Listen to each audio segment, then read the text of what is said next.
AMD의 차세대 스레드리퍼 프로세서 시마다 피크 라인업 정보가 추가 확인됐습니다.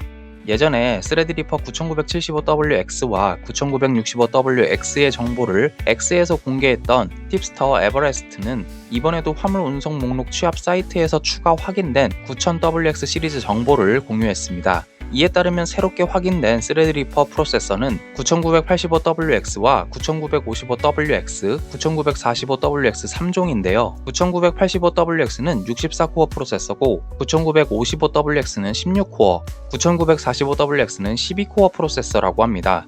AMD 젠5 아키텍처 기반 스레드리퍼 라인업은 현재 12코어, 16코어, 24코어, 32코어, 64코어, 96코어 6종으로 구성될 것으로 알려졌는데요. 아직까지 확인되지 않은 최상위 플래그십 96코어 모델은 9955WX란 이름으로 불릴 것으로 예상되고 있습니다. 스레드리퍼 9000WX 시리즈는 모두 SP6 소켓과 호환되고 350W의 TDP를 지닐 것이 확인됐습니다. 비디오 카드에 따르면 9000WX의 3D V캐시 기술이 탑재될 가능성도 있다고 하는데요. 최근 AMD가 소비자용 모바일 데스크톱 프로세서에 해당 기술을 적용하고 있는 것을 고려하면 워크스테이션용 제품도 들어가는 게 당연한 수순으로 보이긴 합니다. 다음으로 인텔이 아크 그래픽카드의 CPU 조합에 따른 성능 저하 문제를 뒤늦게 조사 중이란 소식입니다.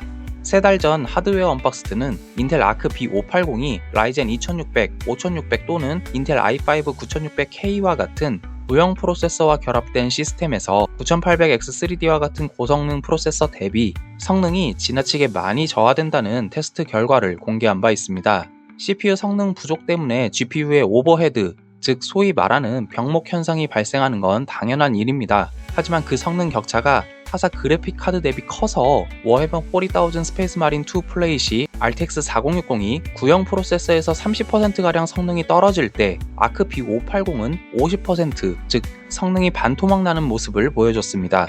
이는 호그와트 레거시, 스타필드도 비슷했으며 마블 스파이더맨 2와 같은 게임에선 더 두드러졌는데요. 4060은 40%의 성능 저하가 있었고 B580은 무려 70%의 성능 저하를 나타냈습니다. 아크 그래픽카드는 현재 PCIe 5.0을 지원하지 않고 중보급기 제품만 출시했기 때문에 대체로 구형 또는 저사양 CPU와 구성될 가능성이 큽니다. 이에 따라 외신은 이를 심각한 문제로 지적하고 있습니다. 그런데 인텔은 문제가 대두되고 3달여 만에 입장을 냈는데 문제를 인지하고 있으며 아직 이에 대해 조사 중이라는 내용이었습니다. 대응이 어째 많이 늦지 않았나 싶은데 게이밍용으로 B580을 사실 분들은 많지 않을 것 같아 다행이라고 해야 할까요?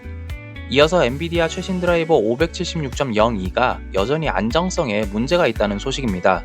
어제 저는 이 드라이버가 RTX 30, 40, 50 시리즈 성능을 4에서 7%가량 향상시키고 아직까지 불안정한 사례들은 보고되지 않았기에 드디어 정식 드라이버가 나왔다고 평가했는데요. 이게 여전히 블랙스크린 문제와 게임 충돌, 끊김, 이상 현상 등이 발생한다고 합니다. 현재 주로 문제가 언급되고 있는 게임은 몬스터 헌터 와일즈, 파이널 판타지 7 리버스, 마블 스파이더맨 2, 검은 신화 50, 어쌔신 크리드 섀도우 등이며 이전 버전인 572.60에선 발생하지 않는 크래시 문제가 576.02에선 발생한다는 보고도 있었습니다. 이뿐만 아니라 특이하게 성능 향상이 없고 오히려 저하됐다는 보고도 드물지만 존재했습니다. 엔비디아 드라이버가 드디어 정상화된 줄 알았는데 이번에도 아니었네요. 마지막으로 엔비디아 RTX 5090Ti가 AI 서버용으로 개조돼 끌려가고 있다고 합니다. 엔비디아는 이미 블랙엘 아키텍처 기반 RTX 프로 시리즈를 발표했지만 이 제품의 가격은 당연히 소비자용 RTX 50 시리즈보다 비쌉니다. 이 때문인지 중국에서는 RTX 5090D에 들어간 GB202 칩을 추출해 AI 서버용으로 만들어진 PCB에 이식하는 행위가 일어나고 있는 것이 확인됐습니다. 유니코스 하드웨어에 따르면 중국의 한 개조업체는 RTX 5090D를 RTX 프로 제품처럼 후면에 전원 연결부가 있고 블로어 팬이 탑재된 듀얼 슬롯 제품으로 개조하는 영상을 빌리빌리에 올렸는데요.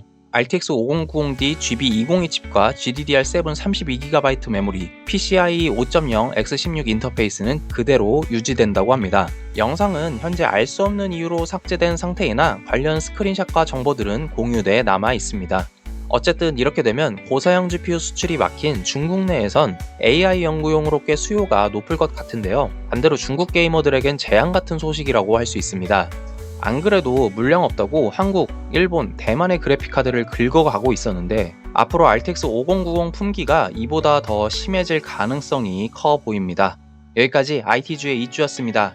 시청해주셔서 감사합니다.